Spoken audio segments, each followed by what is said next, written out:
Spoilers ahead, watch out and take care. The movie starts in Italy with Lorenzo Vitale driving his car with his son. They approach a house and Lorenzo sees a lot of dead bodies on the road, all his own people. His henchman stands outside the house looking scared with a gun in his hand. Lorenzo goes into the house out of curiosity and finds a horrible scene of death. He goes down to the basement and meets Robert, who is with 4 others. Lorenzo warns Robert about the trouble he's in, but Robert says he doesn't care who Lorenzo is. He accuses Lorenzo of stealing from many people and claims to be the boss of them all. He demands the stolen items back in 9 seconds, threatening their lives if they don't comply. Lorenzo says only Robert will leave there alive.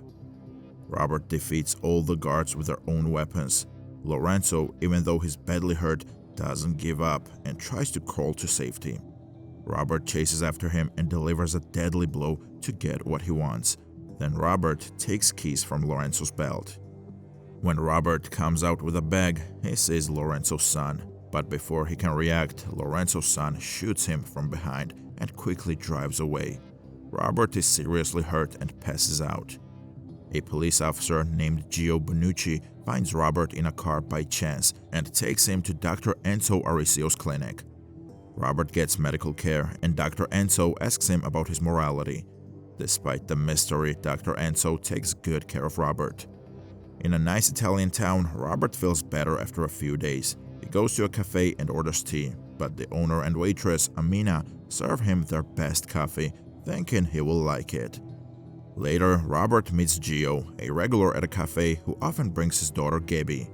Amina takes care of Gabby while Gio talks to Robert. Gio trusts Robert and gives him the car keys without checking his bags. Robert is thankful for the warmth of the people in the town. Meanwhile, CIA agent Emma is working at Enzo's place. One day, Robert anonymously calls the CIA and talks to agent Emma Collins. He tells her about a strange winery in Sicily that seems to be importing wine from Syria. As night falls, Robert thinks about his girlfriend Suzanne and recalls past conflicts he had with some people.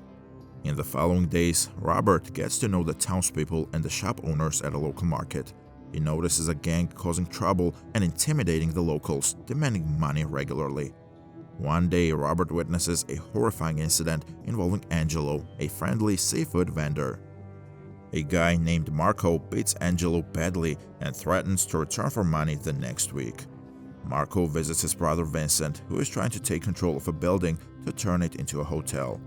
Vincent orders a gruesome act, hanging a wheelchair-bound man out of a window as a warning to others. Marco and Vincent run a Mafia group called Kimura that terrorizes Altamonte. The next day, Robert visits Angelo's shop on behalf of Enzo, but Angelo refuses money, happy to meet Enzo's friend. Meanwhile, the CIA investigates the Sicilian winery based on Robert's information. They discover not only illegal drugs, but also millions of dollars hidden at the winery. Emma and her colleague Frank are determined to follow any leads they find. On a rainy day, Enzo checks Robert's healed wound and imparts wisdom about goodness. Enzo and Gio kept Robert's accident a secret because they weren't sure about his character. Vincent and Marco plan to transform Altamonte with resorts and casinos, using extreme methods that lead to a fire at Angelo's shop. Late one night, Robert witnesses the fire and Marco and his gang watch from a distance. Robert joins the townspeople in cleaning up the aftermath. Gio investigates the fire and launches an official inquiry into the van parked outside Angelo's shop. As time passes, Robert becomes part of the community, building connections.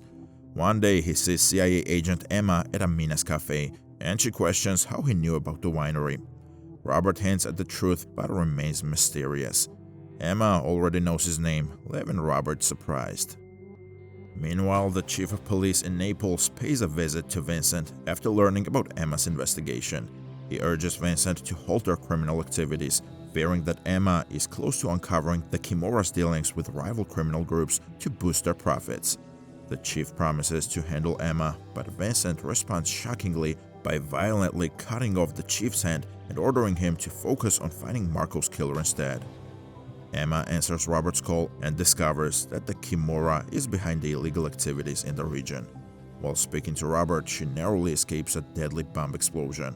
sustaining injuries requiring immediate medical attention. She is rushed to the hospital, where Frank vows to continue the investigation. On the same night, Vincent takes Gio and his family hostage, attempting to force the people of Altamonte to reveal Marco's murderer. He shoots Gio's ear to demonstrate his determination to kill Gio unless he gets the information he wants. Just as Vincent threatens Gio and his family, Robert arrives, repeating words he used with Marco. He pleads with Vincent not to disrupt the peace he's found in the town and the bonds he's formed. Robert asks Vincent to release the others and face him alone. Vincent accuses Robert of killing his brother and threatens revenge. Tensions rise until Enzo arrives with a gun. Vincent's henchmen back down and Vincent departs, vowing to return and kill Robert. Later, Vincent instructs his associates to dig into Robert's background, suspecting him of being a cop or an enemy. Unable to find information, Vincent decides to focus on killing Robert, planning an attack when Robert's associates are present. That night, Vincent sleeps in his room as his guard smokes outside. Robert quietly eliminates the guard and the CCTV operator before systematically taking out Vincent's henchmen. Vincent awakens to blood splatters and confronts his unseen assailant. Terrified and disoriented, Vincent starts firing randomly. Suddenly, Robert appears and lands a powerful punch. He offers Vincent some pills, suggesting they might help if he reaches the hospital quickly. Vincent rushes out but is struck by a car, suffering slow and agonizing injuries as Robert watches him suffer. Later, Robert visits Emma, who is grateful for him saving her life. He surprises her with bags of money, explaining that he traced the cyber attack back to a winery in Sicily and recovered Dyer's retirement funds. Emma inquires about the relationship, and Robert reveals they had only met once. Emma travels to Boston to deliver the money to Dyer and his wife, who are relieved they won't lose their home. They wonder why a stranger would go to such lengths to help them. Emma shares their curiosity as she departs. Back at the CIA, Emma receives a mysterious package containing her mother's diary and a heartfelt note from Robert. She learns that she is the daughter of Brian and Susan Plummer, close friends of Robert during his time at the CIA, deepening her connection to him. Meanwhile, the people of Altamonte celebrate their football team's victory, and Robert joins in, feeling like a true member of the town. The end. Thank you for watching. Subscribe if you would like to see more videos like this, turn on the notifications, and leave a like to help the channel out.